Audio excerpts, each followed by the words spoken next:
嘿，我的小伙伴，无缘无故的心烦意乱时会有罪恶感吗？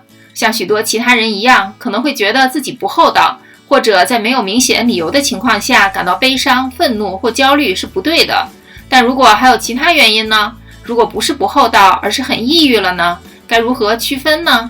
是的，人们经常给那些与抑郁症抗争的人贴上情感关注寻求者的标签，那是贴错了标签。他们把自己拥有的一切视为理所当然，那是一些不理解患有精神疾病是什么感觉的人，尤其是不理解患有抑郁症的人。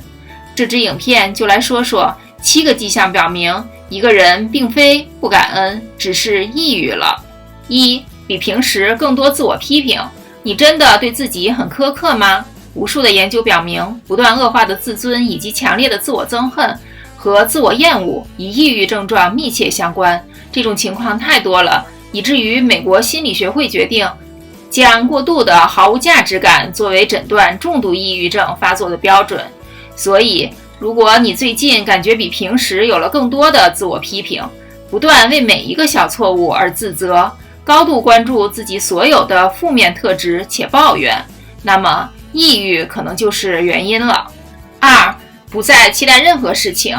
当只是感到不满和对一切都没什么感恩之心时，简单的解决办法就是更多的关注积极的一面，寻找美好的事物来期待。但当一个人已经在经历抑郁的折磨时，会觉得几乎不可能再期待任何事情了。所有自己曾经如此热爱的东西，比如自己的兴趣、热情和成就，可能不再让自己有任何感觉，更不用说任何美好的事情了。无论多么努力，都很难从任何事情中找到快乐或享受。如果一个人一直有这种感觉，那么不太可能只是不感恩，相反，这可能是抑郁的迹象。到目前为止，你有提到的这2点迹象吗？或者你认识的人有蛛丝马迹吗？欢迎在下面评论区留下你的经历，以帮助鼓励更多的人说出他们的经历。我们会精选最有影响力的评论，在未来的视频里强力推荐。3. 变得不稳定，失去了控制。那些在没有得到自己想要的东西的时候，或者事情没有按照自己的意愿发展的时候，就表现得无理、被宠坏、乖戾和任性的人，难道真的是不知感恩和不成熟吗？他们可能会通过发脾气而变得情绪化，甚至可能会崩溃或无缘无故地攻击别人。但同样的道理也适用于那些与抑郁症做斗争的人。那么我们如何区分呢？对于后者，通常没有什么事情触发，他们只是突然感觉很少或不像以前那样出现了情绪不稳定，可能表现为频繁的愤怒和易怒或高度敏感。4. 已经和抑郁症斗争了一段时间了。当我们心情不好或情绪低落时，很容易陷入过度消极的想法，比如这是最糟糕的一天，或者今天我什么都不顺心。这会让一个人看起来没有感恩的心，但如果一直在这些黑暗的想法和感受中挣扎，看不到尽头，那么可能比自己想象的要复杂得多。根据精神疾病诊断与统计手册，这种持续的抑郁情绪必须持续至少2周，才能被认为是抑郁发作。所以仔细想想，自己是什么时候开始有这种感觉的？5. 会因为没有一个好的理由而感到内疚。悲伤和抑郁的一个关键区别是，抑郁通常是前所未有的，也就是说，并不总是有一个明显的诱因可以让我们指出来并说啊哈，所以这就是为什么我最近一直感到抑郁。所以如果有一个人在与抑郁症斗争，甚至没有意识到它，没有太多觉知到它是什么，可能会发现自己感到非常内疚，因为看起来是不再感恩，或一直那么令人沮丧，或似乎没有什么合适的理由。6. 对自己感到沮丧还无法克服它，与我们上面提到的一点类似。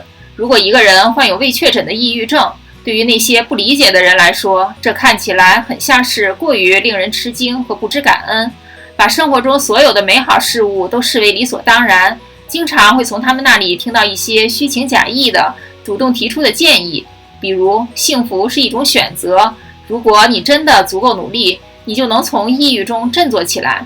是的，没有谁患上抑郁症可以仅仅靠一些自助书籍或一些励志视频就能治愈的。精神疾病是真实存在的，它和任何身体疾病一样严重，且会致人衰弱。最后一点，7.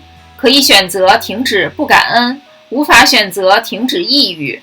最后，但也许是最重要的，我们需要理解，精神疾病不是谁能选择的。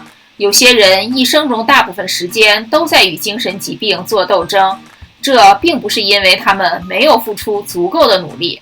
抑郁症并不是特别棘手的问题，因为心理学家仍在试图找出导致抑郁症的确切原因。但是我们大脑化学的挑战，过去我们经历的创伤，从来都不是我们无法克服的困难，尤其是当我们并不是独自面对的时候。所以，如果你认为你最近的抑郁情绪不仅仅是因为不再感恩，也许是时候和专业人士谈谈了。你有我们上面提到的迹象吗？别忘了分享一个关于你个人挑战的故事。如果觉得这支影片有帮助，记得点赞并分享给更多小伙伴。如果您还没有订阅我们的频道，记得按下订阅并开启小铃铛，这样才能够固定收到我们的影片通知，继续看到我们的影片。参考文献在资讯栏。感谢收看，下支影片不见不散啦！